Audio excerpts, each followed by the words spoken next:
วิวาสลาวายูเครนเนาะ10%ที่ข้าพเจ้าเว้านั้นสบายดีน้องจันทวีข้าพเจ้าเข้าใจโดนัลด์ทรัมป์10%ตอนนี้นะเอาให้ยูเครนยังหวังว่าโดนัลด์ทรัมป์จะลินมากข้าพเจ้าเคยว่าด้ามมันนะสูดให้กินก่อนสูดให้รัสเซียตกตะลึงก่อนยุติสงครามเมื่อใดเกิดเรื่องขึ้นในรัสเซียมือนั้นอันนี้เปอร์เซ็นต์ที่เป็นไปได้นะ10%เนาะแต่90%นั้นเสียเปรียบถามว่าเซเลนสกี้บ่เอาดิ90%เซเลนสกี้เอามีแต่10%แต่ก็ยังให้น้ำหนัก10%อยู่พี่น้องเอาไปนั่นเนาะสำหรับลาวนี้จะมาเว้าเรื่องลาวกาขาวถิ่นกาขาวถิ่นกาขาวแท้มันจะเกิดอยู่ลาวเป็นยังจะว่าจังสั้นพิทักษ์ลุงสิอธิบายเด้อถิ่นกาขาวนี่มันลาวศิวิไลนี่นะถิ่นกาขาวลาวศิวิไลมันจะเกิดอยู่ลาวเพราะว่าคนลาวในอเมริกานี้มีจำนวนเกือบล้านกว่าคนที่เป็นทหารนี่มีประมาณ 30,000 คนในกองทัพปัจจุบันนี้เป็นทหารอเมริกาประมาณ 30,000 คนเป็นพนักงานเป็นข้าราชการมีเป็นแสนดังนั้นผลประโยชน์ของอเมริกาในลาวนี้บ่ยากคนลาวก็สามารถเป็นอินฟลูเอนเซอร์แล้วลาวกาขาวได้เวียงไสแล้วคนลาวกาขาวนี้หมายถึงไผหมายถึงลาวอพยพหมายถึงลาวที่หนีไปรวมตัวลุงเลยลุงลาวกาขาวนี่นะอยากกลับคืนมาประเทศอยากสร้างประเทศด้วยความจริงใจอยากมาซอยพ่อซอยแม่ซอยป้าซอยลุงอยากเห็นระบบประเทศลาวเป็นประชาธิปไตยอยากพัฒนาอยากเอาความรู้ที่ตัวเองมีอยากเอาความประสบการณ์ของตัวเองมีนั้นมาเปลี่ยนประเทศลาวรวมทั้งคนพี่น้องมงพี่น้องลาวพี่น้องไทยดำพี่น้องทุกเผ่า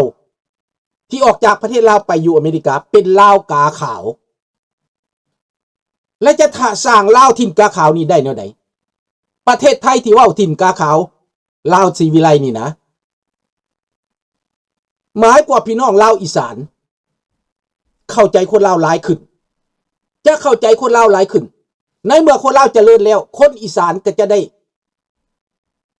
ได้ผลประโยชน์ได้หลายน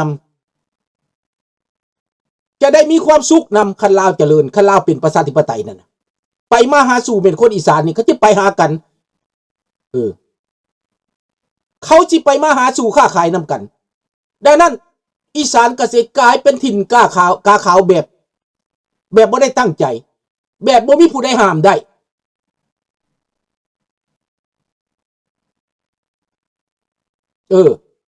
จะบ่มีผู้ใดห้ามได้คนอีสานจะ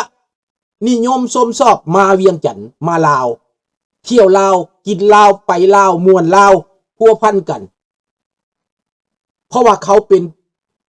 เสื้อชาติเผ่าพันธุ์เดียวกันเขาจะบ่รังเกียจกันเลยจะกลายเป็นว่ากาขาวนั่นจะมานำคนลาวมานำไทยคนอีสานประเทศไทยก็จะได้ประโยชน์นำเขาจะได้ประโยชน์นำและอเมริกาจะตั้งรักตั้งฐานอยู่ในประเทศลาว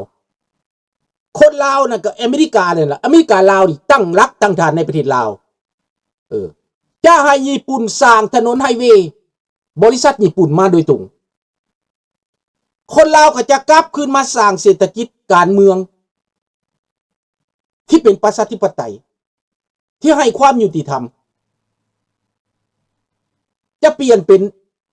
ยุโรปจะเปลี่ยนเป็นโปแลนด์แบบใหม่ประชาธิปไตยแบบใหม่ในลาวความคิดเผด็จการของทองลุนสอนไซนั้นจะตกไปคนลาวจะหูแจ้งตาสว่างคนที่กินยาคนที่เป็นโสเพณีคนที่กำลังตกทุกข์ได้ยากลำบากกากรรมในปัจจุบันนี้อิทธิพลของกาขาวนั้นจะเปลี่ยนแปลงไปจะมีเวียกเฮ็ดจะมีงานทำคนลาวที่ไปเฮ็ดเวียกอยู่ไทยจะกลับคืนมา อเมริกาจะมาลงทุนขนาดใหญ่ในลาวคนอีสานจะมาเฮ็ดเวียกอยู่ลาวเหมือนดังสมัยก่อนแทนที่จะเข้ากรุงเทพดินดอนตอนหญ้าแพงแต่มาลาวถึกเขาจะมาลาวเหมือนดังสมัยก่อนคนอีสานมาทำงานที่ประเทศลาวและอยู่ประเทศลาวก็มีได้สัญชาติลาวไปเลยก็มีแต่เขมรนั้นลุงจะไม่เว้าถึงปานใดในตอนนี้ลุงจะวิจารณ์ตอนสุดท้ายว่าเขมรสิไปแบบใดเดี๋ยวนี้เว้าเรื่องลาวเฮาก่อนเว้าว่าลาวสิต้นบัดล่ะมักแต่งสร้างหน่วยปลายนี่นะ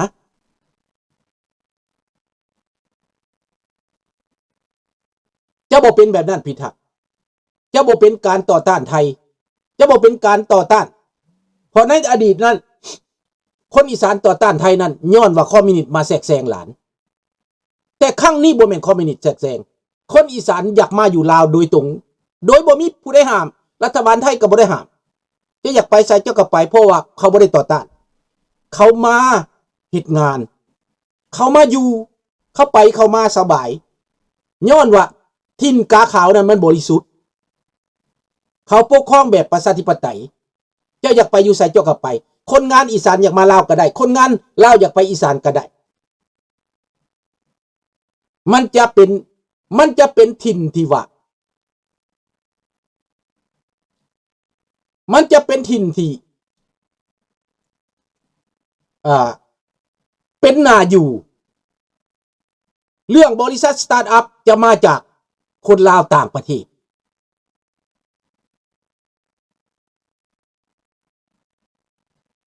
นี่ดังนั้นคนอีสานเขาสิไปไสก็ได้เขาสิไปไทยก็ได้เขาสิมาลาวก็ได้แล้วจะบ่มีปรปักษ์กันอีกลาวกับไทยจะบ่มีวันปรปักษ์กันอีกและจะบ่เป็นคอมมิวนิสต์อีกจะกลับคืนมาเป็นราชอาณาจักรลาวเหมือนดังเขมรเป็นราชอาณาจักรกัมพูชาในตอนนี้แต่จะบ่เป็นแบบเขมรอีสานก็เป็นไทยคือเก่านั่นแหละแม่นแต่จะไปมาหากันจะบ่เป็นปรปักษ์กันจะบ่เอาการเมืองแบบมาปลุกปั่นให้คนอีสานแยกประเทศนั่นนะเฮาจะบ่มี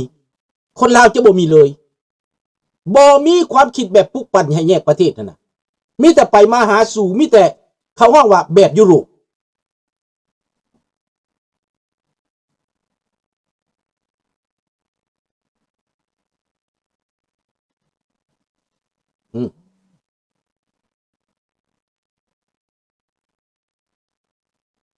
อเมริกา first หรือทรัมป์ first อันนั้นการเมืองของภายในของเขาเฮาบ่เบิ่งข้าพเจ้ายังว่าบ่ได้เบิ่งเนกาทีฟสำหรับอเมริกาได้คนสิคลอดลูกนี่มันต้องเจ็บคนสิคลอดอันใดออกมามันต้องเจ็บสิเกิดลูกนี่เจ็บจนด่าผัวบักหามึงบักแม่มึงพุ่นแหละอเมริกากำลังจะคลอดอันใดอันหนึ่งออกมาตอนนี้นะการเมืองที่สุดขั้วของอเมริกานี่เอ็กซ์ตรีมที่ไปทางยาเสพติดไปทางเสรีนิยมคอมมิวนิสต์นะแบบค้าขายเสรีแม่นแหละตู้วางส่งดังนั้นข้าพเจ้าจึงเห็นว่าทิ่นกาขาวลาวศรีวิไลไทยเจริญทิ่นกาขาวลาวศรีวิไลไทยเจริญนี้มันอยู่ในใจของลุงอันนี้ทิ่นกาขาวลาวศรีวิไลไทยเจริญผู้ใดอยากได้ผู้ใดอยากได้อเมริกากลับขึ้นมามีบทบาทอยู่ในลาวและในไทยแล้วพวกที่นิยมจีนนิยมรัสเซียนั้นจะอยู่บ่ได้จะหนีไปเองจะพ่ายแพ้ไปเอง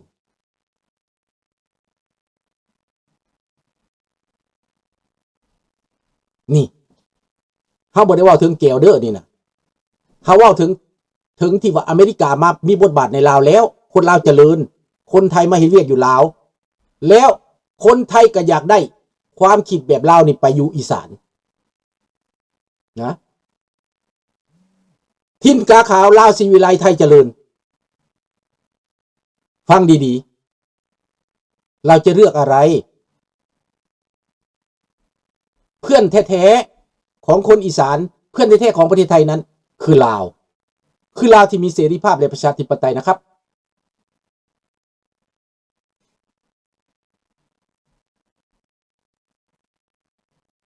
เราไม่ขึ้นว่าเอาชาตินิยมเกินไปว่าเอาเปรียบตัวเองเกินไปนั้นบ่แม่นแนวนั้นเด้อท่านเรนีพอลาวเฮามีคนลาวเฮามีตั้งน้อยกว่าคนไทยเด้คนลาวอีสานในประเทศไทยนั้นมีประมาณ30 ล้านเด้คนที่ยอมรับตัวเองว่าเป็นเว้าภาษาลาวแท้ๆมีประมาณ21 ล้านแต่30 ล้านนั้นใน9 ล้านนั้นปฏิเสธว่าบ่แม่นตัวเองบ่แม่นลาวแต่21 ล้านนั้นบอกว่าตัวเองเป็นเชื้อสายลาวนะอันนี้ลุงอ่านลึกดังนั้นคน21 ล้านนี้เขาจะเลือกเป็นพันธมิตรกับลาวถิ่นกาขาว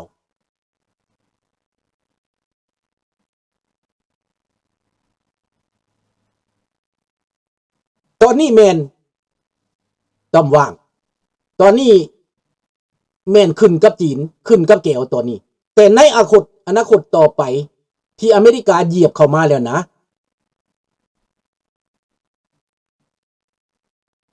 เนาะเพื่อนแท้ของประเทศไทยคือจีนอาจจะไม่ใช่ต่อไปถ้าคนไทยทั้งหมดประเทศตาสว่างแล้วจะบ่แม่นจีนเป็นเพื่อนตอนนี้ข้าเจ้ากำลังตาถั่วเพราะว่าคนเป็นเสื้อสายจีนมีอำนาจเขาก็เลยอยากเอียงไปทางนั้นเขาก็เลยอยากอวยจีนเขาคิดว่าจีนเป็นใหญ่เขาคิดว่าจีนยุติธรรมเขาบอกว่าเขาตัดจีนบ่ขาดก็คือท่านอะไรท่านเรวัตพูดนั่นแหละท่านเรวัตก็เลยอวยจีนไปบอกว่าเราเป็นไทยเราเป็นจีนมาอยู่ในไทย200 ปีแต่เราตัดไม่ขาดนะ